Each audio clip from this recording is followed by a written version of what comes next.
ಪ್ರತಿ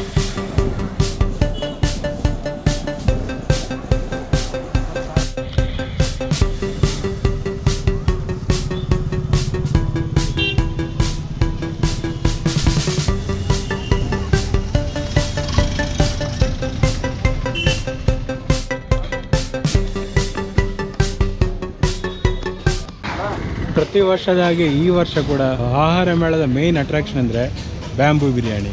ಈ ವರ್ಷ ಏನೊಂದು ಆಫರ್ ಕೂಡ ಕೊಟ್ಟಿದ್ದಾರೆ, ಬನ್ನಿ ನೋಡೋಣ ಏನು.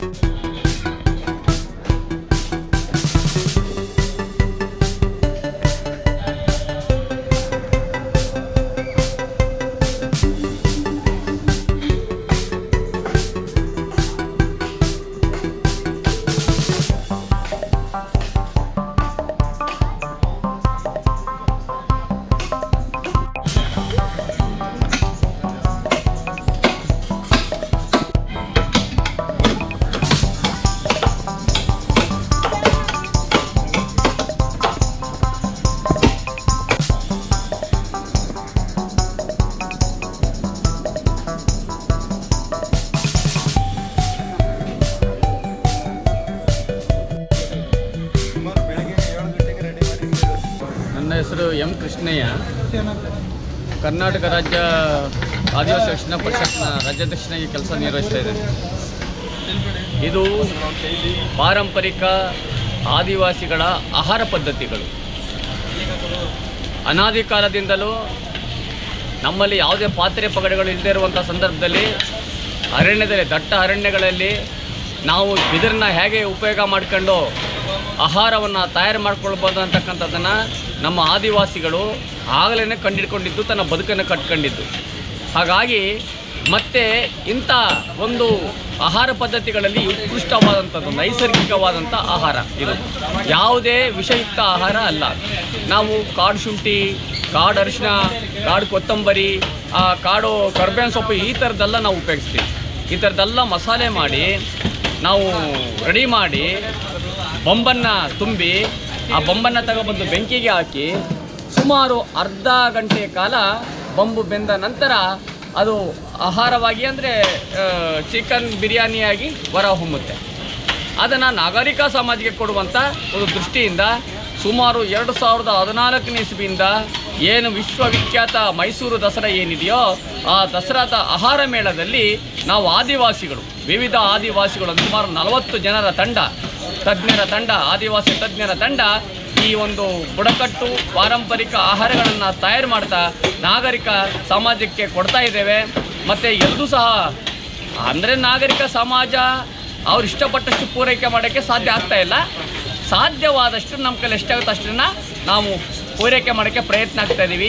ಹಾಗಾಗಿ ಸತತವಾಗಿ ಹಗಲಿರುಳು 40 ಜನರ ತಂಡ, ನಮ್ಮ ಆದಿವಾಸಿಗಳ ತಂಡ ಇಲ್ಲಿ ಜೇನು ಕುರುಬ, ಸೋಲಿಗ, ಎರವ, ಕಾಡು ಕುರುಬ, ಡೋಂಗ್ರಿ ಗಿರಾಸಿಯ ಈ ಎಲ್ಲ 5 ಬುಡಕಟ್ಟುಗಳ ತಂಡ ಅವರವರ ಜ್ಞಾನದಲ್ಲಿ ಈ ಆಹಾರವನ್ನು ತಯಾರು ಮಾಡೋದರಲ್ಲಿ ಮಗ್ನರಾಗಿದ್ದಾರೆ. ಧನ್ಯವಾದಗಳು.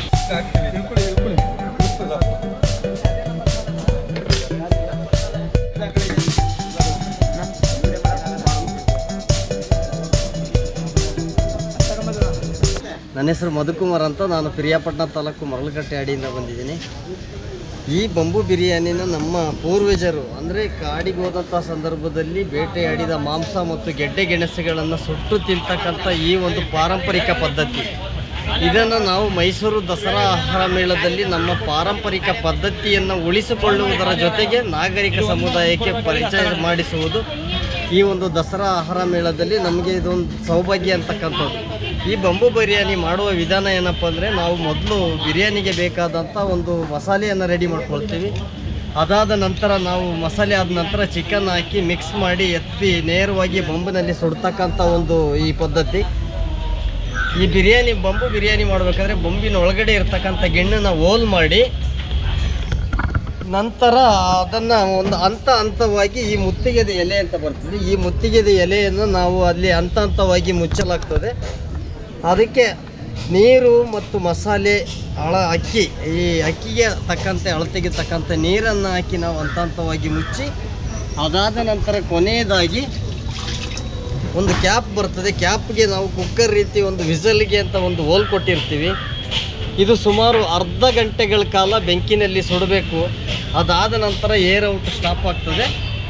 ಮತ್ತು ಏರ್ ಔಟ್ ಸ್ಟಾಪ್ ಆದ ನಂತರ ನಾವು ಈ ಓಲನ್ನು ಮುಚ್ತೇವೆ. ಮತ್ತು ಮುಚ್ಚಿ ಸುಮಾರು 1/4 ಗಂಟೆಗಳ ಕಾಲ ದಮ್ಮಿಗೆ ಅಂತ ಎತ್ತಿಟ್ಟು ನಂತರ ಈ ಸುಟ್ಟ ಭಾಗವನ್ನು ಸಂಪೂರ್ಣವಾಗಿ ಸ್ವಚ್ಛ ಮಾಡಿ ಕಟ್ ಮಾಡಿ ನಾವು ಪ್ಲೇಟಲ್ಲಿ ಹಾಕಿ ಕೌಂಟರ್ನಲ್ಲಿ ಕೊಡ್ತಾ ಇದ್ದೀವಿ ನಾಗರಿಕ ಸಮುದಾಯಕ್ಕೆ ಈ ದಸರಾ ಆಹಾರ ಮೇಳದಲ್ಲಿ.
ಮೊದಲು ಡೈರೆಕ್ಟ್ ಬೆಂಕಿ ಅಲ್ಲ, ಅದರ ನಂತರ ಮೇಲೆ ಇಡ್ತೀರಾ ಹೇಗೆ?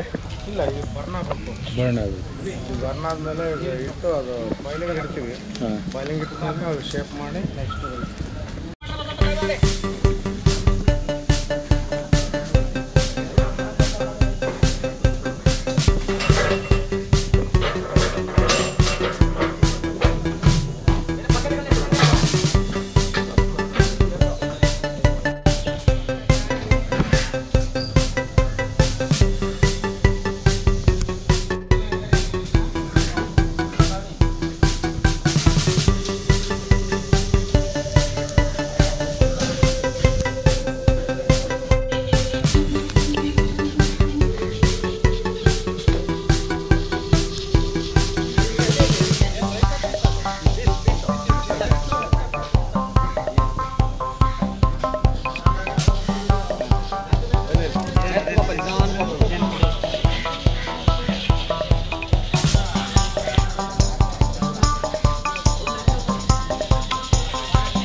ಈಗ ಬಿದಿರು ಇದೆ.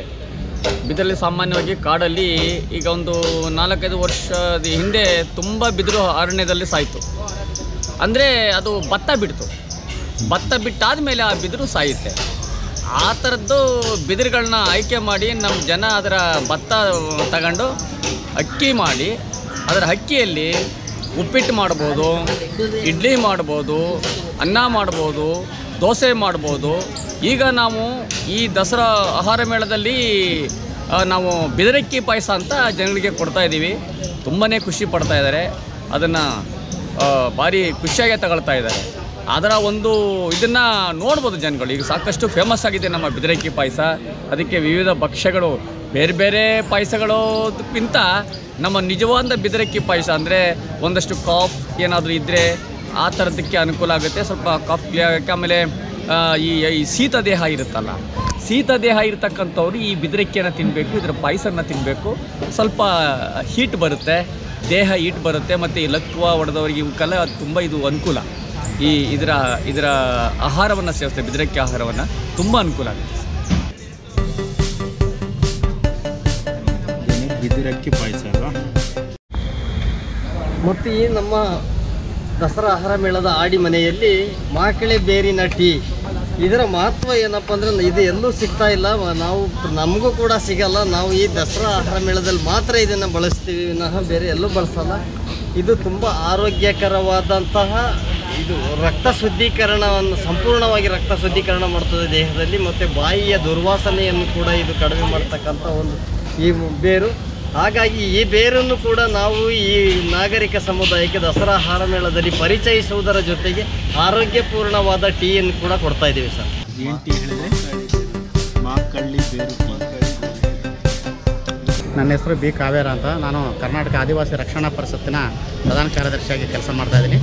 ನಾವು ಈ ಬಂಬೂ ಬಿರಿಯಾನಿಯನ್ನು ಸುಮಾರು 5 ವರ್ಷಗಳಿಂದನೂ ಸಹ ನಡೆಸ್ಕೊಂಡು ಬರ್ತಾಯಿದ್ದೀವಿ. ಈ ಏನು ನಮ್ಮ ನಾಗರಿಕ ಸಮಾಜ ನಮ್ಮ ಪಾರಂಪರಿಕ ಆಹಾರವನ್ನು ಅವರಿಗೆ ನಾವು ಉಣಬಡಿಸೋ ಪ್ರಯತ್ನವನ್ನು ಮಾಡ್ತಾಯಿದ್ದೀವಿ. ಆದರೆ ಅವರ ಬಹುತೇಕ ಬೇಡಿಕೆ ಜಾಸ್ತಿ ಇದೆ. ಆದರೆ ಅವ್ರ ಬೇಡಿಕೆಗೆ ಅನುಗುಣವಾಗಿ ನಾವು ಆಹಾರವನ್ನು ಪೂರೈಸೋಕ್ಕಾಗ್ತಾಯಿಲ್ಲ ನಮಗೆ. ಅವರು ಇನ್ನೂ ನಮಗೆ ಇಲ್ಲಿ ಪ್ರತಿನಿತ್ಯ ದಿನದಿಂದ ದಿನಕ್ಕೆ ಬೇಡಿಕೆಗಳು ಜಾಸ್ತಿನೇ ಆಗ್ತಾ ಇದ್ದಾವೆ. ಮಳೆ ಆದರೂ ಸಹ ತುಂಬ ರೆಸ್ಪಾನ್ಸ್ ಇದೆ, ಜನರ ರೆಸ್ಪಾನ್ಸ್ ಇದೆ. ಆದರೆ ನಾವಿಲ್ಲಿ ಸಕಾಲಕ್ಕೆ ಮತ್ತು ಅವರ ಸಮಯಕ್ಕೆ ಸರಿಯಾಗಿ ನಾವು ಆಹಾರವನ್ನು ಪೂರೈಸೋಕ್ಕಾಗ್ತಾಯಿಲ್ಲ. ಈಗಾಗಲೇ ನಮಗೆ ಹೋದ ವರ್ಷ ಸರ್ಕಾರದಿಂದ ಅನುದಾನವನ್ನು ಕೊಟ್ಟಿದ್ದರು. ಈ ಸಾರಿ ಸರ್ಕಾರದಿಂದ ಯಾವುದೇ ಅನುದಾನವನ್ನು ನಮಗೆ ಕೊಟ್ಟಿಲ್ಲ. ಸರ್ಕಾರದಿಂದ ಅನುದಾನ ಕೊಟ್ಟರೆ ಖಂಡಿತವಾಗಿ ನಮಗೆ ಈ ಒಂದು ಬಿಸ್ನೆಸ್ಸನ್ನು ಜಾಸ್ತಿ ಮಾಡ್ಕೊಳ್ಬೋದು ಮತ್ತು ನಮ್ಮ ಆರ್ಥಿಕ ಅಭಿವೃದ್ಧಿಯನ್ನು ಸಹ ನಾವು ಹೆಚ್ಚಿಸ್ಕೊಳ್ಬೋದು. ನಮಗೆ ಒಂದು ಸ್ಟಾಲ್ ಕಡಿಮೆ ಅಂದರೆ 5 ರಿಂದ 10 ಲಕ್ಷಗಳ ಖರ್ಚಾಗ್ತದೆ. ಈ ಸೆಟ್ ಕಟ್ಕೊಳ್ಳೋದಾಗ್ಬೋದು, ಇನ್ನೊಂದಾಗ್ಬೋದು. ಇದಕ್ಕೆ ನಮ್ಮ ITDP ಇಲಾಖೆ ಆಗ್ಬೋದು ಅಥವಾ ನಮ್ಮ TRI ಇಲಾಖೆಯಿಂದ ಅಥವಾ ಸರ್ಕಾರದಿಂದ ನಮಗೆ ವರ್ಷಕ್ಕೆ ಒಂದು 10 ಲಕ್ಷ ಗ್ರಾಂಟ್ ಕೊಟ್ಟರೆ ತುಂಬ ಅನುಕೂಲ ಆಗುತ್ತೆ. ನಮ್ಮ ಅಭಿವೃದ್ಧಿನೇ ಹೆಚ್ಚುತ್ತದೆ ಮತ್ತು ಪಾರಂಪರಿಕ ಆಹಾರ ಪದ್ಧತಿಯನ್ನು ನಾವು ನಮ್ಮ ಬುಡಕಟ್ಟು ಆಹಾರ ಪದ್ಧತಿಯನ್ನು ನಾಗರಿಕರಿಗೆ ನಾವು ಪರಿಚಯ ಮಾಡಿಕೊಟ್ಟಂಗೂ ಸಹ ಆಗ್ತದೆ.